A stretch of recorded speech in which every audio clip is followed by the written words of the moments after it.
I'm going to show you how to plant a mango tree from scratch. I'm Vanda Maria of Ron Well.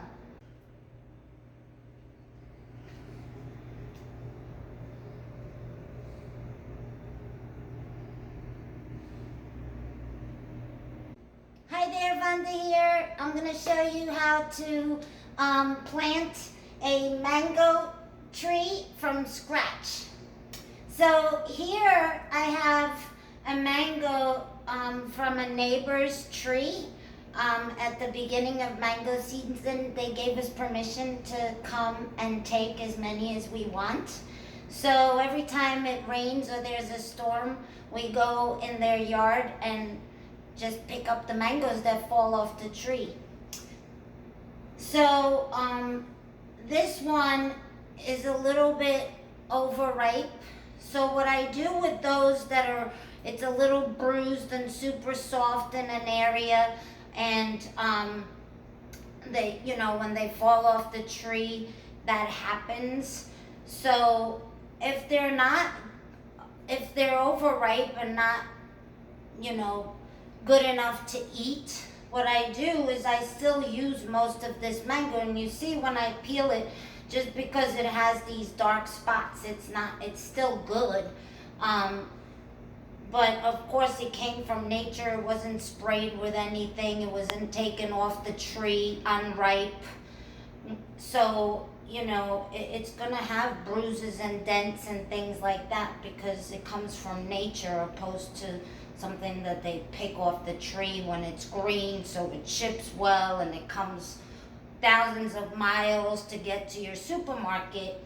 I try to either go to farmers markets or you know, local places, or here in Florida it's amazing because whenever things are in season you could always find free fruit, and if your friends know that you eat fruit and they have trees in the backyard, they always bring you fruit, which happens to me all the time. So let's get to it over here. So I'm pretending that I just got this mango, and so I'm going to show you from the beginning. I also have some pits already here ready and some already sprouted. So I have all the stages, and that way I'll be able to show you exactly what you'll be able to do from scratch. The one thing is that I didn't mention is that's important is you can't do this with the mango from the supermarket because it's already been refrigerated and shipped and it wasn't ripe from the tree, so it's probably not you can try it, but it's probably not going to work. So yeah, you need to have something that was grown and hasn't been in the refrigerated yet. And the other thing is, unfortunately, this isn't going to work everywhere in the U.S. If you live in the north, which I did, I lived in New York for 40 years, and I wouldn't be able to plant a mango tree. We tried an avocado back in New York, and the tree grew and it was beautiful while it was inside, and as soon as it got cold, even if it was inside, the temperature just wasn't enough to keep that tree alive. Because it gets too cold, so the tree will not survive in those conditions. So you'll have to plant things that grow in short periods, like apples and pears, and stone fruit like peaches might grow in New York. You won't get beautiful ones like Georgia and here in Florida. So unfortunately, you won't be able to do this up in the north. So this is for the people in warmer climates. Here it's subtropical, but something like a mango, which is a tropical fruit, does even better like 3 hours away in Miami because it's tropical. So it'll grow much faster.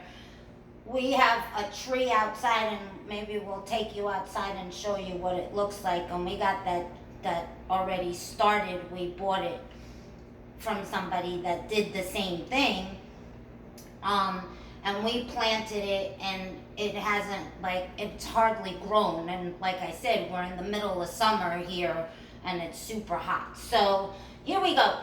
I think those are all the tips that I have, but if I come along and think of something, I'll be sure to mention it. So you're gonna peel the mango, and look at that. You see where there's bruises and all of that? Mango is perfect inside. So it's completely edible. It's just a little bit overripe, so it's too mushy, but it'll be so perfect because it's super sweet and super ripe. But you see that? Look at what the skin looks like, and look at what that looks like inside. Beautiful. So, don't, when you buy these things that are local and homegrown or farm fresh in season, don't be afraid to buy things that have bruises and stuff like that, unless you see mold and rotten. But this means nothing. Look, the entire mango, this is that soft spot, and even that, you see, it's perfectly fine. Nothing is wrong with that. The texture might be funny to eat, but it'll be perfect for smoothies. So, I'm just gonna cut it in random because I'll be putting this in the freezer for smoothies. But for now, I'm just gonna put it into this bowl, and look at that. See, it's totally fine inside. This I would eat this, but since we have an abundance right now, I'm saving the ones that are a little bit too ripe and bruised to make smoothies. I froze so many because where I was staying last year, they had 3 beautiful mango trees, so I got lots of mangoes, and it lasted us until season started because I froze so many of them. Nobody else in the property, there was 3 units there, nobody else in the property was eating the mangoes but me, until the landlord came and picked them all off the tree green. I was so sad that they picked those off the tree before they were ready, but it is what it is. So you want to get as close to the skin. Usually I suck on that and get all that meat off,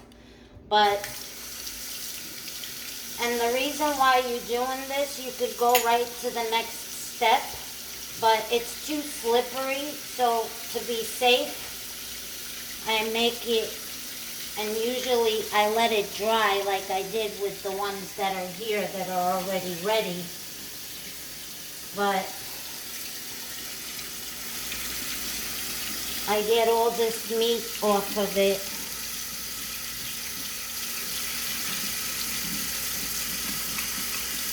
So it's not slippery, so it's safer to do what I'm doing right now.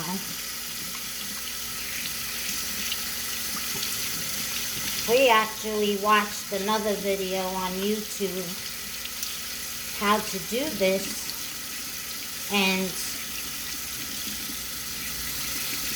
I went and did it my way, so I skipped a lot of their steps because the video that I watched, I was like, oh boy, that's not safe. That could be an accident waiting to happen. So I saved some steps, and I don't do it with a knife, which is the way they showed it. But look, this one is already starting. If you see here, it's already starting to sprout because it was so ripe. So I don't even have to do it like normal. I could probably just open this up with my hands. See how easy that was? Because it was so ripe. So this is exactly what you want to do. You want to remove the pit from the casing.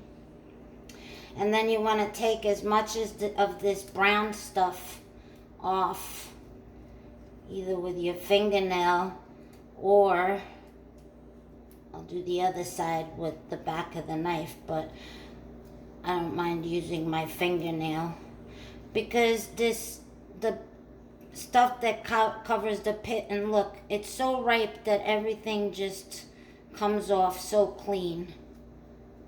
It's perfect. But what you can do is take the back of your knife, not the sharp side, but the back of your knife, and you could scrape that off usually. So having a paring knife on hand is good. And you want to get that black stuff, that covering off. And you got this. That's what it looks like when you start, and you'll see here, right here, is where the sprout is going to come out of. So what I do, I have some here at different stages. See, this one's starting to sprout. This one sprouted. This is the biggest one, and it's already a tree, so I'm going to plant this one so you could see it. And what I do is I put it in a shallow plate, or you could just use a regular plate, but you want to cover it in water, like a little bit above half of this pit, so it's immersed in the water.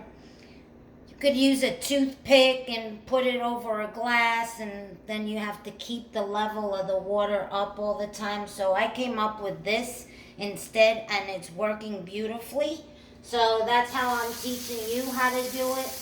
But you could use a shot glass like this or a glass like this and put, but I don't even want to go there because I'm showing you my way because it's working. So this is what I do every day, like twice a day. Once this is in here, the first couple of days, I'll flip it over until this starts growing like this, and then I always keep it on that side because otherwise it grows funny. You want it to grow straight up. You see how this one has all these babies coming out. Look at that. And it's already starting to get roots down here. That's exactly what you want before you plant it. And then once this plant grows a little bit, if I was to plant this one, if the plant grows a little bit, you're going to remove the ones that are weaker and just keep the one stem, or separate them and put it in a different pot. Otherwise, they'll just compete with each other. You want a single one. So, yeah. That's that. So, I do this, right, and put it in here. Make believe these aren't in here. And like I said, I have all these different stages going on. And I put just enough water so it covers half of it.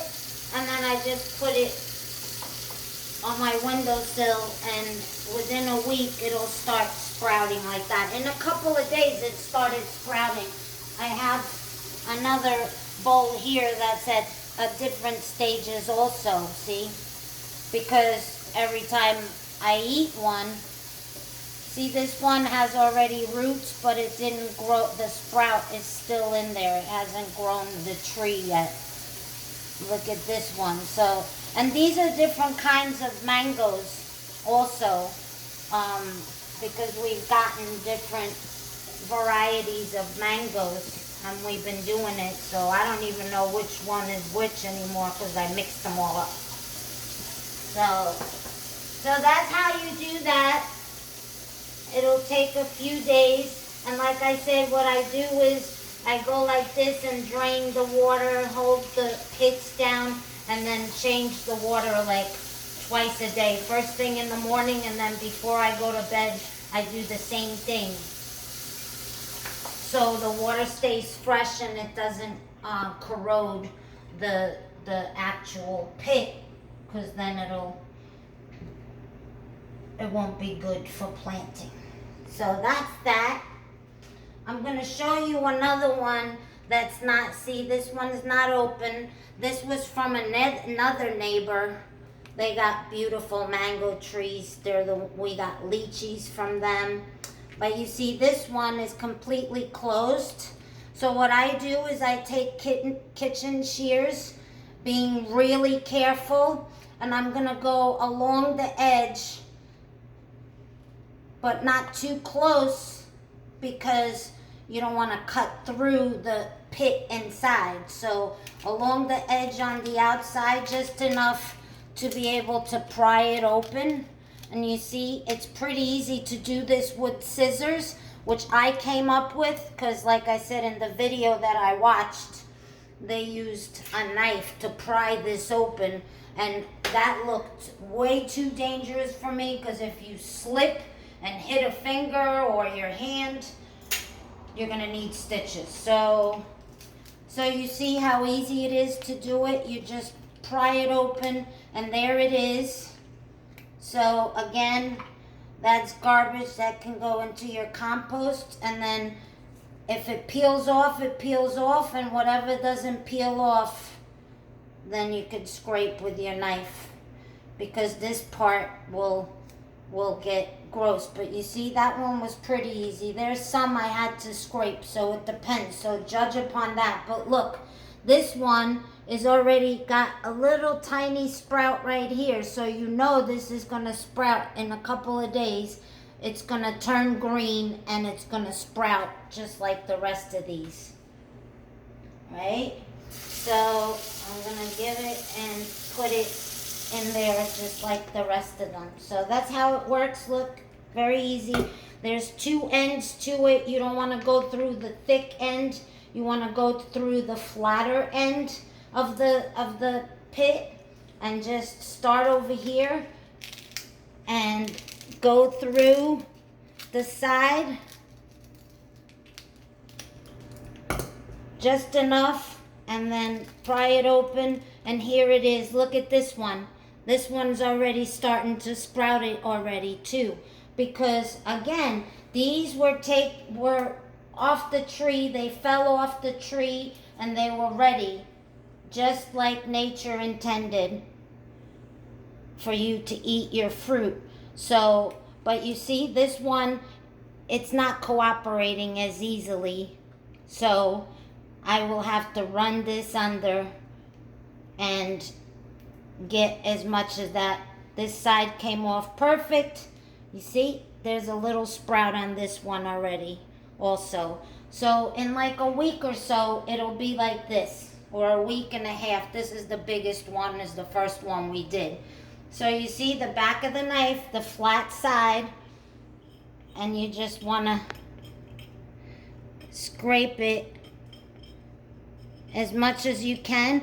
If it doesn't come off, don't worry too much, because the first time you put it in water, after it sits the whole day, and you go and try to, it'll come right off because it's been in the water. But you see, that's why I like using my nail. But if you don't, I got it off anyway. But like I said, that would have came off no problem. All right, so that's that.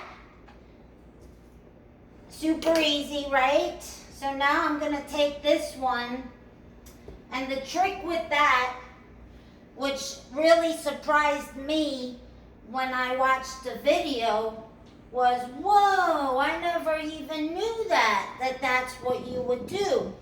So if I didn't learn that, I would have taken this pit and I would have put it in the soil this way, right? But they gave us the tip to put it flat, sideways, with the sprout upwards, because this is the tree already. And look at how strong this is. It's already a nice thick. And you don't want to put this past in the dirt past here. You want to cover the pit, but you kind of want to leave this free, because if it's too close to the soil. And this is a mix of organic soil and sand, because that's what, you know, the local dirt is mostly sand. So here I made a little bit of a hole. I pushed the dirt to the side where this could fit in, right? We're getting a close up here, and I'm putting the dirt just enough to cover the pit, but this is still exposed. So that's what that looks like. And that's just as easy as that. Put it in a sunny area. I would we have a lanai, so I'll probably put this in the lanai until I put it outside so it's strong enough, because bugs will eat a young plant like that. And then, so here we go. Gonna show you where our mango tree is. And you see, here it is. Not doing so good. Something tried to eat some of it over here. And yeah, it pretty much hasn't grown at all since we got it. It's still like the same. So we're hoping that the ones that were sprouting will turn into better, because we're gonna take it from that pot and put it in a bigger pot and then put it outside, and hopefully it'll grow much. We're gonna baby it and it'll grow much better than this one. We'll see what happens. We'll put it in the ground whenever it's ready. So I'm Vanda of Raw and Well. Please make sure you subscribe to my channel, and we'll come up with some more new stuff for you every week. We'll have something new coming. So bye for now. Thanks for having me.